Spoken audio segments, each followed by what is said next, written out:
Du borde gett mig det där priset. Varför då? Vadå varför? För att jag var bäst?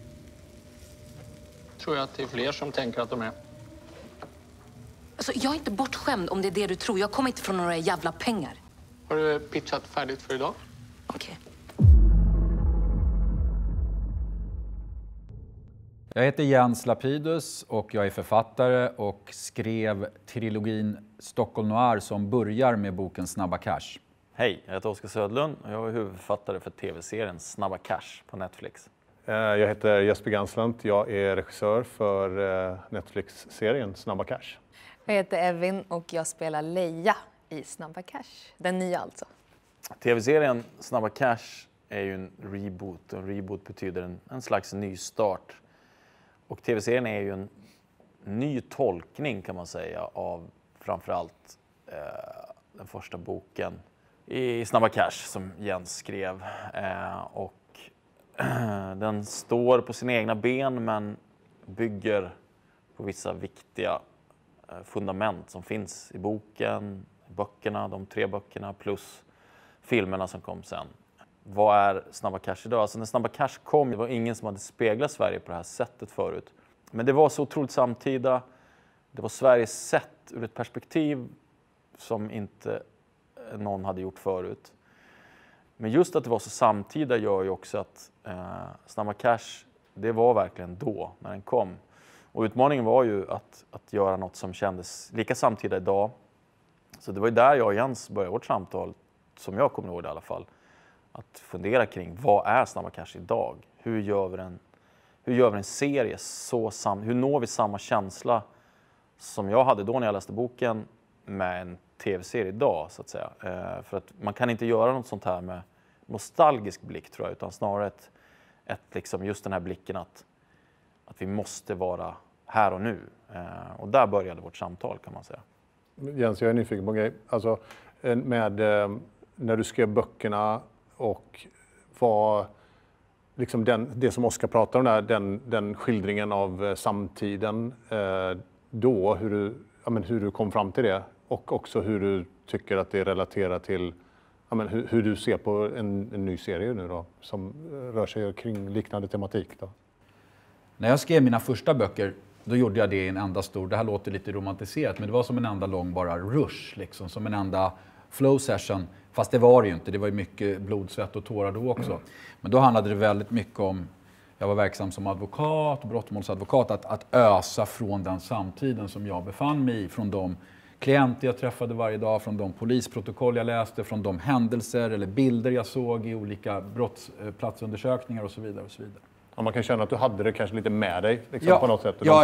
Det går inte att underskatta, inte för den här tv-serien heller, underskatta värdet av att det är rotat i ett verkligt Stockholm. Och det kommer väldigt mycket genom skådespelarnas egna erfarenheter, genom dina erfarenheter, men också från de erfarenheter Oskar har fört in, men också från de erfarenheter jag för in från den verkliga kriminella världen. Som jag tror inte att det finns någon samtida svensk författare som har träffat så många verkliga liksom, gängkriminella och inte bara träffat dem hej, utan suttit med dem när de är i sina svåraste stunder i livet. När de sitter inlåsta i en cell på häktet efter 13 månader, då börjar man prata om lite alla möjliga grejer i livet. Och den relationen som uppstår bygger upp en erfarenhetsbank som jag använder mig av i mina böcker. Det handlar om människor som är både onda och goda. Det handlar om människor som vill någonstans, men de gör det på fel sätt. Det är tematiken hela tiden. Och sen på det ett lager av Stockholms undervärld. Det är liksom en fixering jag har som förekommer i allt jag berör egentligen. Men jag tycker också att, alltså inte bara det för mig, dina texter och dina böcker och de liksom verk som du gör handlar också mycket om människor som är utanför ett system. Det handlar inte bara om godhet och ondhet för mig, utan det handlar också om vad har man för valmöjligheter. Absolut. Som jag tycker, som kommer fram i den här serien, men som också kom fram i böckerna och också även filmerna. Att det jag gillar när jag har sett den här serien är att jag förstår alla karaktärer. Jag förstår varför de gör de här valen. Jag själv kanske inte hade gjort de här valen, men jag kan förstå att de hamnar i de här situationerna just för att det inte finns så många andra valmöjligheter. Liksom. Att desperationen är ju väldigt, väldigt mycket där. Och det Snabba Cash gjorde när den kom, boken, var ju att den gick ju också bortom rubrikerna. Liksom. Den gick på djupet och visade människorna bakom. Och det är det vi försöker göra här också. Att vi försöker gå bortom rubrikerna, vi försöker gå på djupet. Vi försöker berätta något mer om dem. Att de är inte bara sina brott. De är också människor i ett socialt sammanhang, i en kontext. De har relationer, de har drömmar och förhoppningar och så vidare. Sen gör många av dem gör en del hemska saker, men det är liksom inte allt. Men också att det är en tid idag där alltså vem som helst kan bli så framgångsrik på så kort tid. Alltså vi har influencers, vi har YouTubers, vi har startups, vi har liksom unga människor som kan bli otroligt framgångsrika och rika, alltså bara sådär. Det som jag tyckte var intressant när jag gjorde researchen för rollen var liksom att se de här likheterna mellan startup-världen och den undre världen. Och där alla de här karaktärer, alltså Leia säljer en viss typ av produkt medan Ravi säljer en annan produkt, och Salim och Leia, men den produkten är olaglig. Jag läste en bok som heter Narconomics, tror jag, det var en sociolog som hade skrivit, som han såg samband mellan de mexikanska kartellerna och Wall Street. Och att det var så fundamentalt alltså likheter mellan de här två affärsverksamheterna. Och att våldet inte fanns, det fanns också ett syfte med våldet. Och det är liksom det här kontraktet. Om du säljer en produkt som är olaglig så kan du inte gå till polisen och säga men hallå, jag fick inte den här produkten. Utan du måste ta till våld för att också kunna fortsätta bedriva din verksamhet.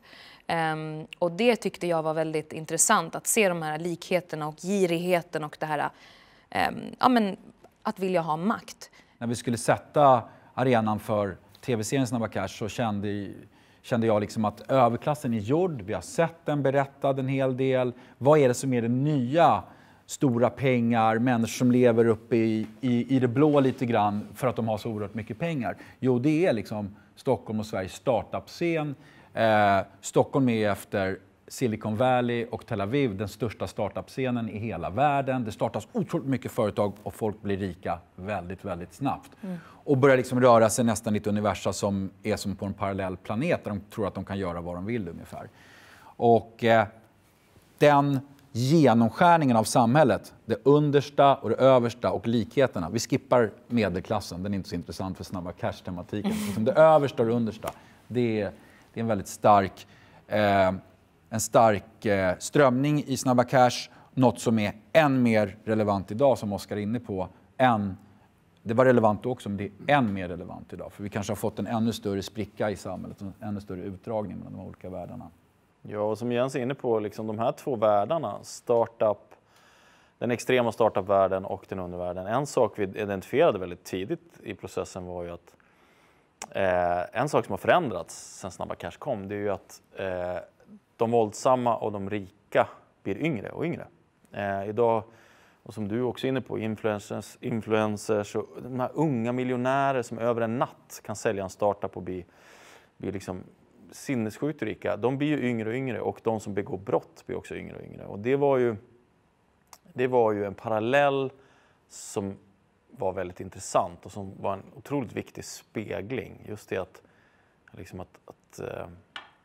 det fanns de likheterna i förändringarna av de här två världarna. Men det finns också saker som har förändrats åt det bättre. Nu pratar vi om att våldet har ökat, att det har gått yngre ner i åldrarna. Men man kan också se en skillnad på det här jämte böckerna. Det är att jag fann det högst otrovärdigt när jag skrev böckerna eller vi gjorde filmen att någon kvinna skulle överhuvudtaget finnas med i de här konstellationerna som böckerna skildrar. Men där var vi redan för 15 år sedan långt gångna i Sverige, men vi har gått ännu längre mot jämställdhet och andra typer av ideal. Och därför har det varit en viktig markör, tror jag. Det sa vi ju redan, en av de första grejerna vi sa när vi satt och utvecklade det här. Så sa vi att det ska vara en tjej som är huvudperson, som är liksom, som ska vara vår nya liksom stjärnan i den här storyn och driva den här storyn på något sätt. För det känns givet idag att det ska vara på det sättet. Det gjorde det inte för 15 år sedan. Så där finns ju liksom, det är inte bara att vi har gått mot det mörkare och det snabbare och det sämre. Det finns också, tycker jag, positiva sidor och varma sidor i den här förändringen som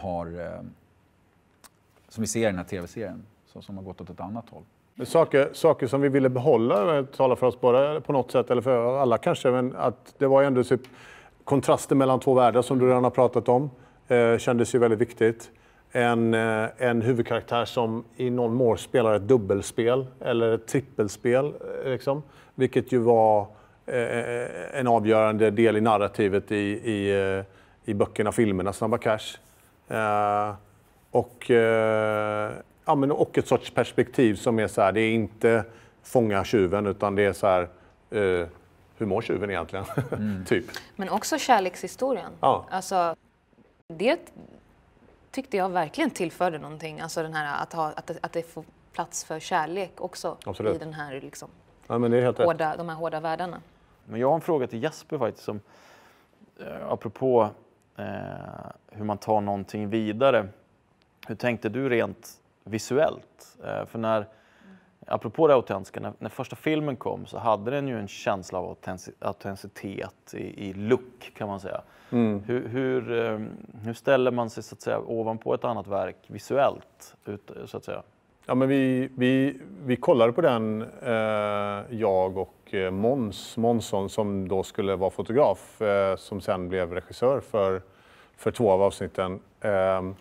Här så var vi lite så här, vi kan nog inte göra det igen, för det känns som att det har liksom spritt sig till att bli liksom vardagssätt att filma saker. Alltså tätare lins, lite, man får liksom en intensitet och skak. Så här. Och jag har också själv gjort det med mina första filmer ganska mycket och varit så här, blivit lite bekväm med det. Så det kan vi inte göra. Men däremot så borde man ju ta med sig den handkameran, liksom, det rörliga, att det är en fjärde person i rummet på något sätt. Alltså som ett öga på, och man är där liksom.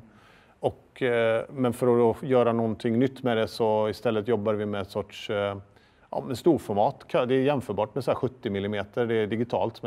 Men 70 mm är ju så här Lawrence of Arabia, den typen. Det är liksom mycket miljö, stor bild, men man får ändå en närhet till ansikte. Det var en väldigt bra metod för det här. För att man vill ha miljön, man vill ha staden och Stockholm, men man vill också vara nära karaktärerna. Komma tätt in på dem. Så vi jobbar med det här storformatet och väldigt vida linser istället. Så man liksom blir ett sug nästan i det när man rör sig in. Och vi gjorde massa tester och hittade det och kände att det här är nog... Då har vi tagit med oss den rörliga kameran, handkameran liksom, men gjort någonting annat med det. Så att det också ser... det blir en ny start liksom. En reboot av det också. Vi hade en enormt lång platsletning. Jag tror att de var anställda i över ett år. Och då är det ändå hemma i Stockholm som vi letar. Men det var som att de bara byggde upp till slut ett bibliotek av så här är den livsen i Tensta, här är den här parkeringen i Husby, här är det. Och liksom till slut, och så vi åkte runt ganska mycket också. Och det var fortfarande under manusprocessen. Så att, jag kunde hitta en plats som jag tycker den här är magisk. Liksom. Och så kunde vi hitta ett sätt att få den att samspela med berättelsen och de avsnitten som vi ville ha det till. Liksom. Det tycker jag också är en tematik, det jag sprinner på nu i Snabba Cash-böckerna, filmerna, tv-serien. Det är att Stockholm är nästan som en karaktär. Att man går igång på att skildra Stockholm och skildra liksom rum och arenor och platser som kanske komma lite bakom de fina fasaderna. Eller som jag tycker är kul att höra hur ni valde att komma bak lite med kameran och faktiskt liksom få en bild av staden också. För det är liksom väldigt, väldigt, väldigt urbant allt det här. De här berättelserna utspelar sig alltid, oavsett om det är böckerna eller vad det är, eller film eller tv, det är i staden och det är specifikt i Stockholm då. Evin, vad var din relation till Snabba Cash innan du började den här serien? Men jag såg ju såklart filmen och när kom den ut? 2010. Ja, då var jag 20. Vad jag kommer ihåg var just den här känslan av att jag hade aldrig sett det här på svensk film tidigare. Alltså nu är inte jag en gangster, men det var liksom den närmaste representation jag kunde komma utifrån vad jag kunde liksom identifiera mig med. Jorge typ. Alltså så här, och då är vi fundamentalt olika.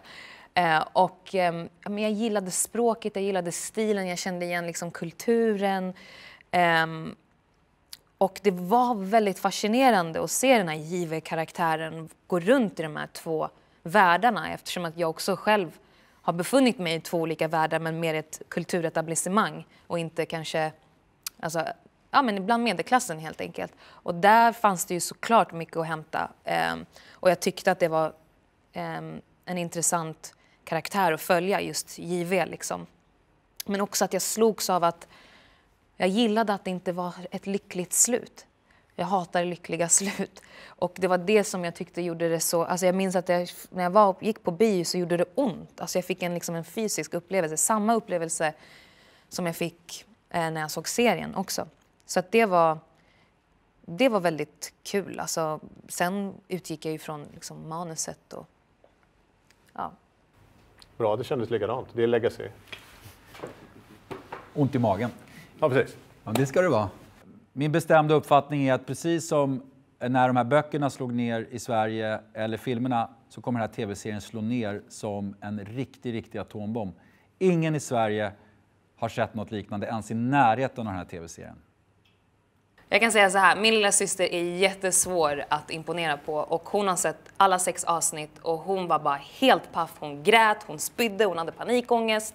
Alltså hon hade hela liksom känsloregistret. Så att jag tycker verkligen att ni ska titta på Snabba Cash. 7 april på Netflix. Men vänta, nej, håll käften. Jag är inte klar. Hur mycket var det du förlorade? 100 miljoner.